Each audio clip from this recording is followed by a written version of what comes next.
দেখুন বন্ধুরা, আজকে আমি রান্না করছি ছোলা কচু। আগে আমি এটাকে নুন হলুদ দিয়ে সেদ্ধ করে নিয়েছি, তারপরে ফিরে আসছি রান্নায়। কড়াই তেল গরম হয়ে গেছে, এবার কচুগুলোকে ছাড়বো।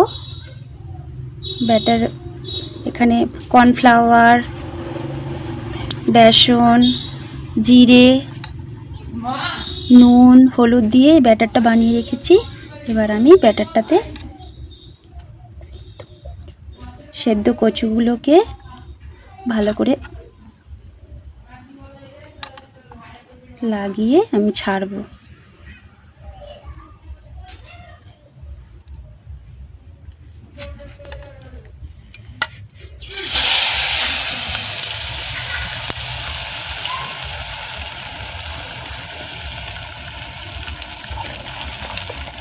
এভাবে প্রত্যেকটা ছেড়ে ভেজে নেব। কচুগুলোকে এরকম সব কচুকে লাল লাল করে এইভাবে ভেজে নেব। এভাবে সবগুলো ভেজে নিয়েছি। দেখুন বন্ধুরা, কত সুন্দর লেগেছে। তারপরে রান্নাটা করে দেখাচ্ছি। হ্যাঁ, চল। এর মধ্যে একটু 5 ফোড়ন দিলাম, একটু শুকনো লঙ্কা,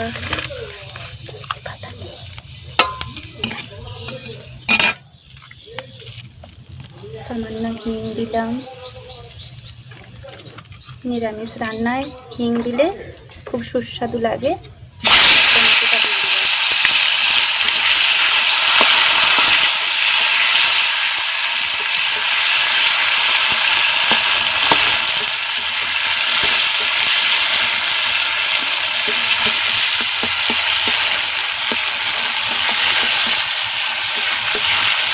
দেখুন টমেটোটা কি সুন্দর গলে গেছে।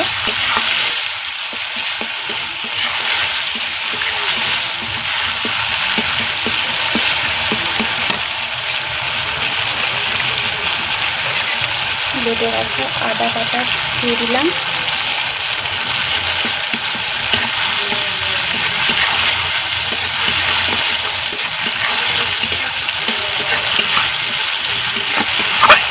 আদার কাঁচা গন্ধটা চলে গেলে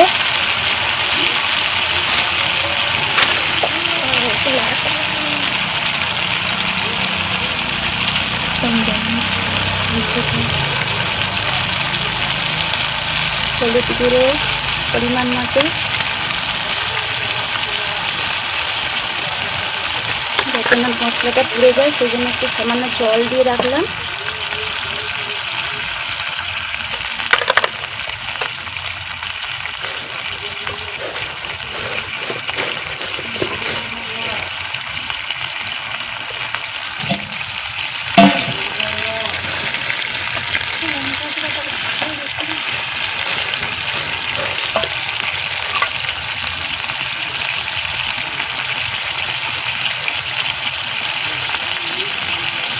সামান্য লঙ্কা গুঁড়া দিলাম।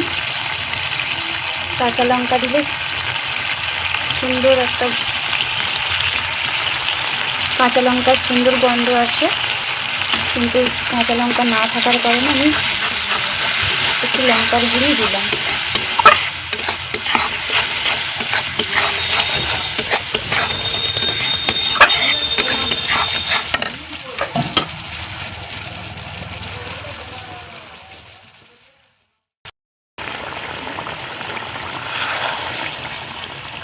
রান্নাটা হয়ে গেছে।